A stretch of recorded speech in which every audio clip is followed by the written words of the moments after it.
This is my dryer. It's probably could be up to 20 years old. It's a retired commercial unit, but it's been running great for, oh gosh, at least 10 years. But we lost the heat on it, and I'm pretty sure I know what it is.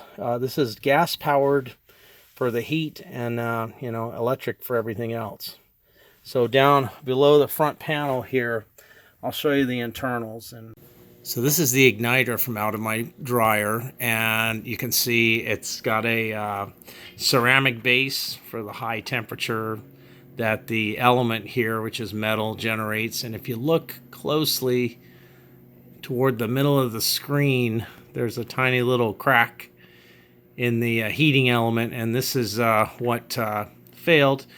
You should be able to measure resistance. This particular one is about 70 ohms on the new unit, measured about 70 ohms. This one is wide open, of course.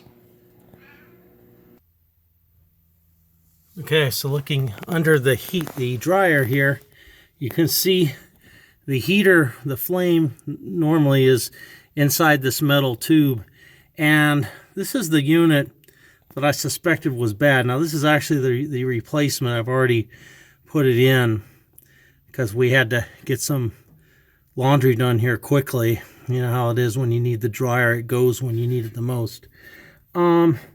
It's pretty easy to get out. You just spread these contacts or this little clamp with your finger, and it slides out and has that little tab that plugs in.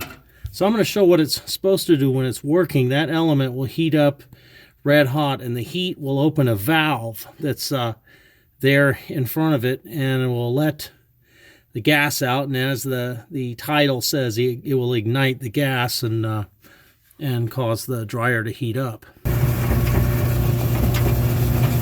So there it is, heating up.